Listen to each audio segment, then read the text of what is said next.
士们、先生们、端端的端端、saudara saudari, vanakkam. I learned this from Tan Sri Andrew.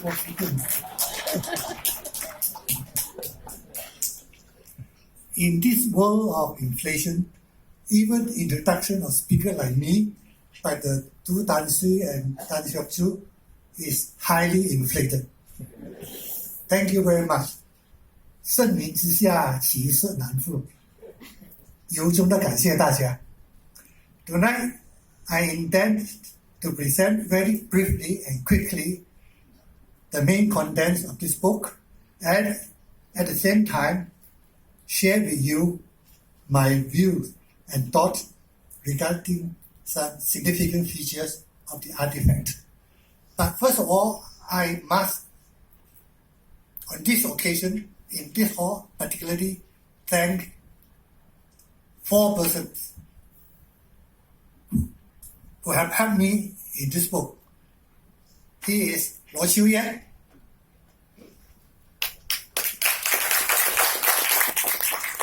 Su Xin Xia, and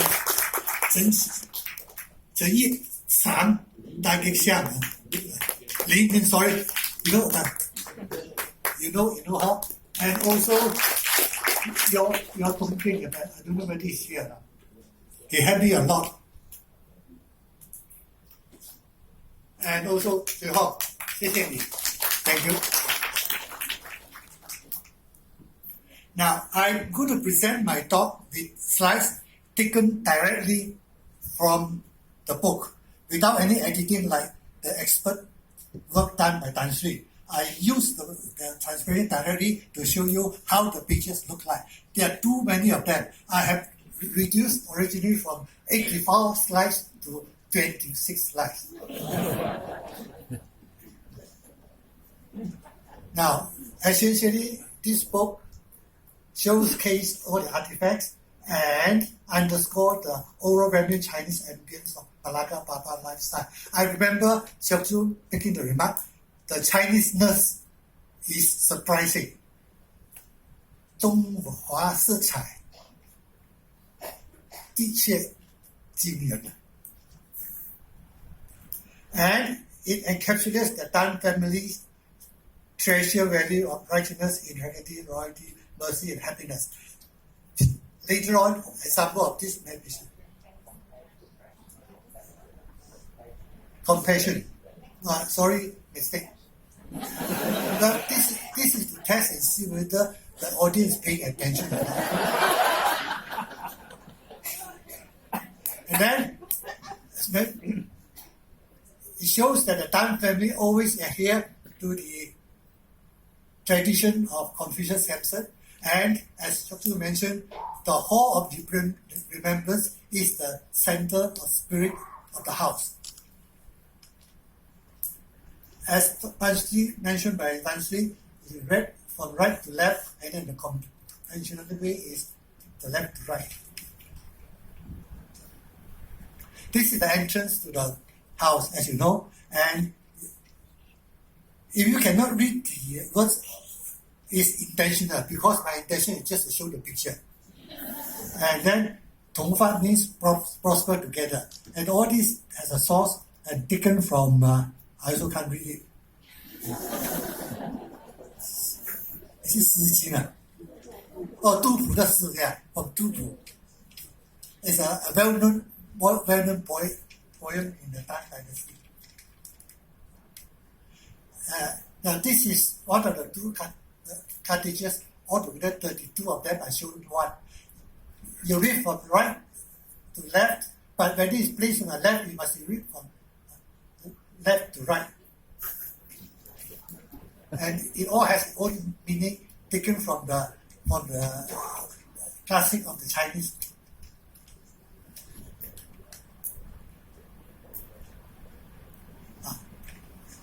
As you enter, you see this hall, and this is a picture. In the center, there's Guan Gong, and which is assistant Zhou Chang and his son. And on the 2 sides are the templates. It's all related to the fictional story of the Oath of the Beach Garden. 燕桃园豪杰三结义 is about the Quan Kong, Zhang Fei, and Liu Bei, the three people carry out the oath of fraternity in the Beach Garden and became sworn brothers to help the Han dynasty. This is one of the two paintings that is very difficult to interpret. 诗无大鼓. Everybody can interpret a poem on his own way, and Tan Sri always tell me, you are right until somebody proves you wrong. So I just have to think what I think is the point is.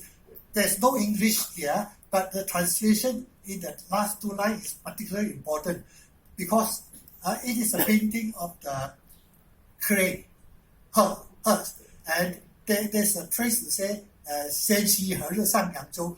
It conveys a meaning to say when you be a noble man can be able to serve the country. Now, the painting has no inscription, but there was an inscription written on top, and there's no author's name. But from the handwriting, we can deduce it is done in 1934 in the winter. And in 1934, Tan Siew is 51 years old, and Tan Siew Sin is 80 years old. So this painting, this inscription must be dedicated to Tan Siew. And maybe there is a wish by the person who wrote this to express a wish that Ching should come and serve the country, or sort of encouragement. That is my interpretation. And this is a calligraphy by the Song Dynasty scholar Su Dongbo. It is Su Dongbo wrote two Fu, and this is Chen Fu. So this is the first visit to the Back Drift. It is Fu to show about his visit to the Red Cliff, where is the battleground where Cao Cao was defeated by the army of Liu Bei and Sun Quan, and this is the story in the Romans of Three Kingdoms. And of all the calligraphy that is in the book, I like this one best. It's very beautifully done. But this is not the real one. Somebody copied it and put it here. It's beautifully done. The real one is in Taipei, the old palace. And when Kuomintang left China, the Chiang Kai-shek's group took a lot of the valuable treasure back to Taiwan, now in Taipei. Now, this is Su Dongbo, the book written by Lin Yitang, and it's called The Gay Genius. Of course, the meaning of gay now is different from the other. And Lin Yitang, he admired him very much and called him a man of great charm, originality, integrity of purpose, and terrible. This is French word, I don't know how to pronounce it. A great original mind that could not confirm. He is a poet, a calligrapher, and scholar. In fact, he and his father and the younger brother, the three Su, together with others, was known as Tang Song Ba Da Xia, the three great scholars of the Tang and Song dynasty. Now we have also the two Tans, Tan father and son, Cheng Lok and Xu Sin, also well known in Malaysian politics. Yeah, grammatically wrong. This picture was shown by Siok before. We don't know that he's going to put it in. That shows that great minds think alike. But fools seldom differ. Now, I just want to add some more. He Xiang, his husband is Liao Zhongtai, and also revolutionary, and he and husband and wife supported Sun Yat-sen and unfortunately, Leong Ching was murdered in 1925 when he was 48 years old. I believe to be within the Kuomintang, somebody who disliked him and murdered him. And his son, as mentioned by Siok Choo, also a very well-known character. Now, this is a picture painting by Shen Zhou, the Ming Dynasty. The 4 great artists in Ming Dynasty. One of them is Tan Fu. Everybody knows that. Tan Fu Dian Qiu Xiang. You want to know the story, I think somebody can explain to you later. And this is a painting, and in the 4 of the 17 paintings, of altogether 17, is known as Wo Yu Tu, armchair travel. And the inscriptions are in the form of poem, 7 characters, each line, 4 lines, 27. And this Chinese poem follow very strict rules of requirement, tonal pattern and rhyme.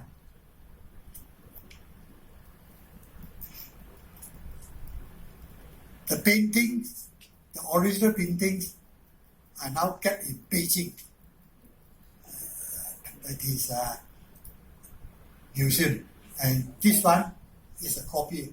And Siok Choo always saying that the artifact has no monetary value. That is not what she meant by this. That these are copies. Now this is the lantern in the hall there, and we have a lot of lanterns. And just now, Tan Sri has already mentioned about the lantern. I will not show any of the lantern at the saying, except to say that a lot of the saying writings are actually taken from Zhen Guang Xian Wen, which I translated. If you look at the internet, they give you also a translation. They just spell the name Zhen Guang Xian Wen, but I translated it to be an anthology of enlightenment quotations, because it shows a lot of the quotation of maxims, aphorisms, and proverbs inside there, and also Confucius saying, and all including the sayings Tan Sri, Dr. Hu mentioned. There are 4 embroideries. This is one of the 4, which is very, according to Siok Choo, is the most sophisticated. In the center, we have all this so-called Lok Siu. I think the Hokkien knows blessing, prosperity, and longevity. And on both sides is the Ba Xian, the 8 immortals.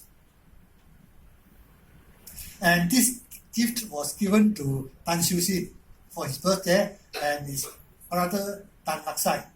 Lak Sai called himself the younger brother.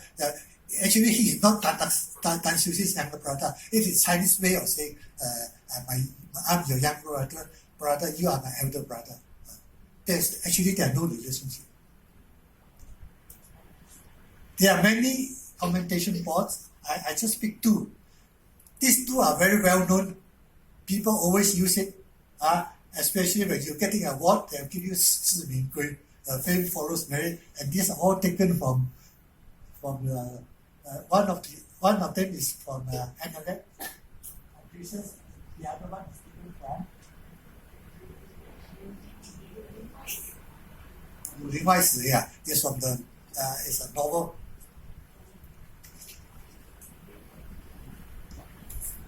Now, the wood carving was done by Lim Kek Siang, and so I must give credit to her. I am here just to repeat what she had written, and because of time constraint, I only picked 2. This is the Zhao Zilong, Tan Xi Jiu Zu. So he escaped. He rescued Liu Pei's son, Dato. Now, I don't know whether you can see.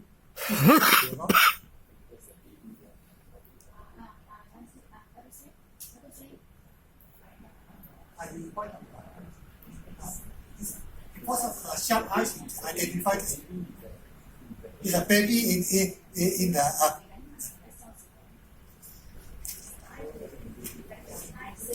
And this you can find in chapter 41 in the Romance of Three Kingdoms. You can read it. Now, this is the one we saw in the book, so I have to do a little bit of screening, and it is called You're writing an article. It's a Choo is an Choo is a dragon knight, the son of the dragon. And then and at the four corner is the four arcs. Qin Qi Su Huat together. The meaning of the having is 生生相续如意吉祥 you can mean live and progress from generation to generation and auspicious and be gratified according to your wish. This is the meaning of this carving. Each carving has its own special meaning. They are all put together many pages, so I'm just taking 2 pages to show simply because if I talk too much, I may make mistake. And in front of Lim Xiang, I'm Ban Wen Lung Fu, so I have to be very careful. Now, this is the statues of Guan Yin in 4 different forms. This is the Guan Yi, and the Buddha is 自在千秋. And I translated this to mean it is aiming for achieving the cardinal principle of righteousness. Chun Chu has many meanings. So for this, I think that is the correct translation. And I show it to one scholar in Kuala Lumpur, and he fully agreed with me. Okay. You saw this picture before. This is the one of the first generation of the Tan family.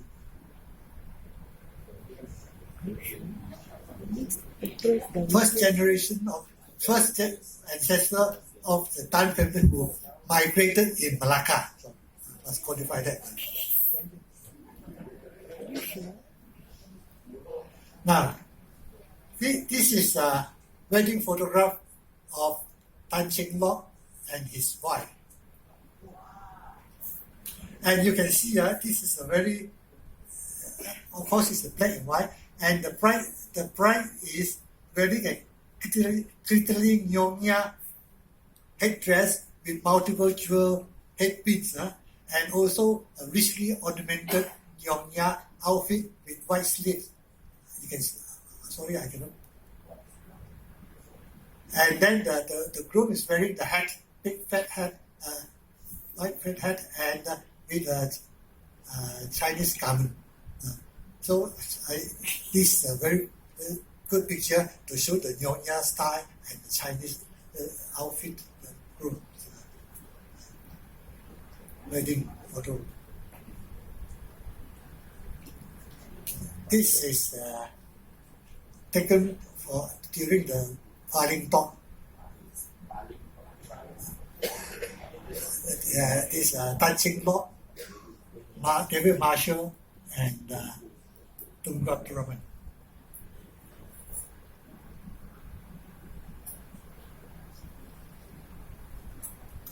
This is a picture taken in Tan Cheng Lock's house with the Chinese educationist Deng Jiaozhou. Lin Lianyi was somewhere here at the background. You can't see it. In the center there.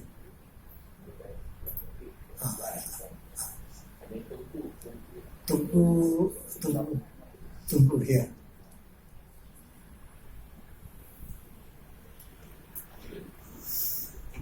Better come this way.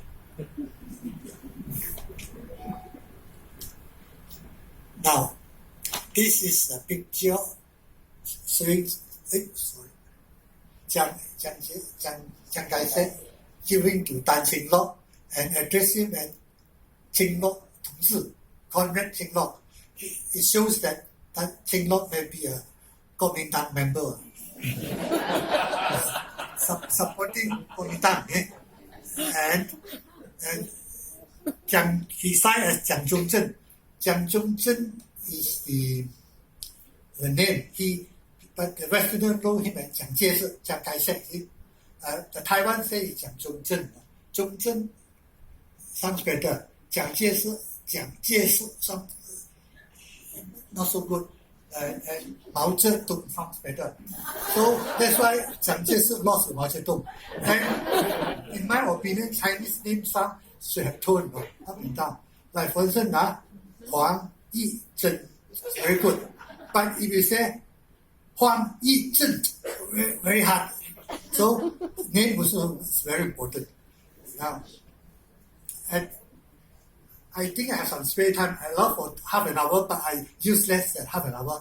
So I like to take this opportunity to try to answer one question. Chinese characters, Chinese name has 3 characters. Surname, Chen, given name Su Zhu, Chen Su Zhu, Chen Su Ying. Then you can tell their sister, no? But why Chinese philosopher is called Confucius? The Chinese name Confucius very Western, no? So I'm thinking along this. Now, indeed, we also don't call Kong's real name. Confucius' surname is Koon. His name is Choo, also known as Zhong Ni. So by right, we should be calling him Kong Chiu or Kong Zhong Ni. But we don't call him this. We call him Kongzi or Confucius. Out of respect, we call him Master Kongzi, Confucius. So because of this, we are used to calling Confucius. About 500 years ago, the Western ministry went to China, and one of the notable one is Matthew Ricci. He's a Li Ma Do. I don't know how to pronounce the English name correct now. So he went during Ming Dynasty. He studied Chinese 18 years in Macau and went there. So that is the time that Chinese culture was introduced to the West. And then when he came across, I think, of Confucius, then you say Confucius. So he Confucius. Then he changed it to Confucius and to make it sound Western. So that is, I think, why we call Kongzi or call Confucius. See? And there's only one Confucius like this, no. Like the other one is Mengzi. Mengzi, his name is Ke, and the other name is Zhi Yi. We also call him Mengzi, and the Westerner will call him Mencius. After that, no more already. Zhuangzi, Mozi, Han Feizi, all these words, no more Shi's already. So there's only these 2 names. So at the end of my visit to Siok Tan family, Tan's house, and while I start doing the work on the book, I decided to write a poem. This is the poem. I did it, and I did not show it to you earlier, but when I showed it to Tan Sri, he said, okay, then I show it to you.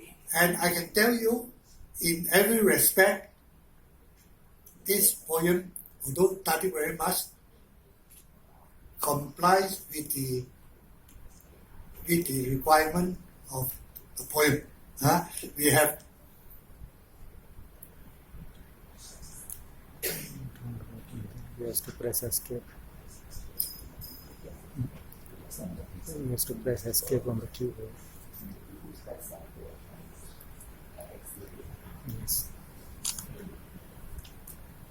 I just want to to show you, maybe play the trumpet a bit, but if you don't blow your trumpet, nobody is going to blow for you. This is a 7 character, 7 character per line, 4 lines. There are so many forms. The first, third, and last first, second, and last must have the same tone. The second last must be a different tone, and it cannot be otherwise. And if you take the word first last word, the last of the first line, the last of the second line, the last of the fourth line, it must be taken from one the same group. You cannot take it from any other group, and every word must be different. You cannot have one word repeated. The only exception is if it appear on the same line. And then you have to follow the pattern, see?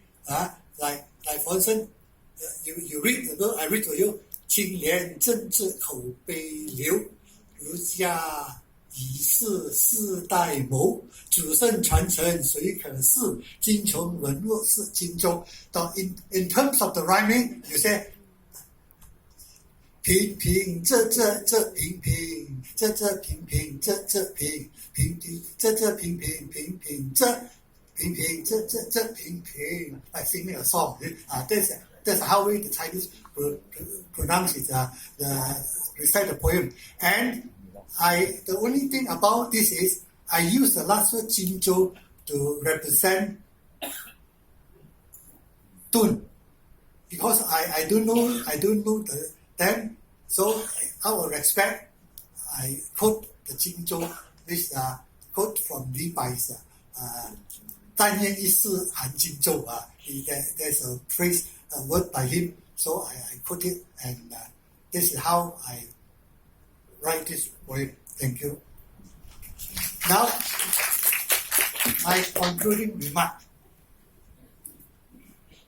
We had noticed that the Baba actually spent a lot of effort to devote themselves to the propagating of traditional Chinese culture, and the Chinese Baba culture actually absorbs and assimilates the Western and Chinese cultural value. And last, I think there's a need to intensify the interaction and study of cultures among the various ethnic groups in Malaysia. And now I can remember one remark made by a well-known Chinese sociologist, Fei Xiaotong. At his 80th birthday, he mentioned this: 各美其美，没人之美，美美一共，世界大同。那美 means 美丽的美，美好的美。In terms of tonight's talk, in tonight's context, I can translate to mean we must appreciate each of us own beautiful culture, and we must also appreciate other people's culture is beautiful. And if you combine all the culture together, then we will achieve a world of great harmony. So in Malaysia, we have multi-culture.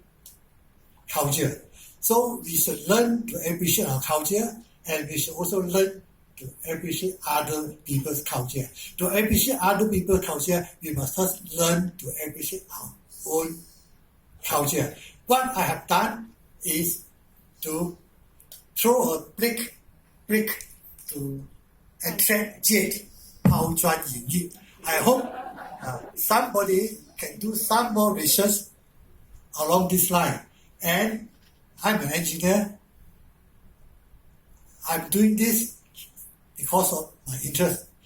And I told my friend, I told him, 我不务正业.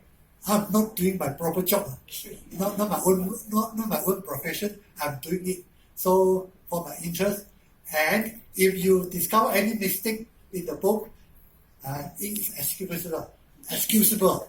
You can say, well, this is done by an engineer. So you cannot, he can be excused. And that's all. And I want to thank everybody. Thank you. 谢谢. Terima kasih. Nandri watakum.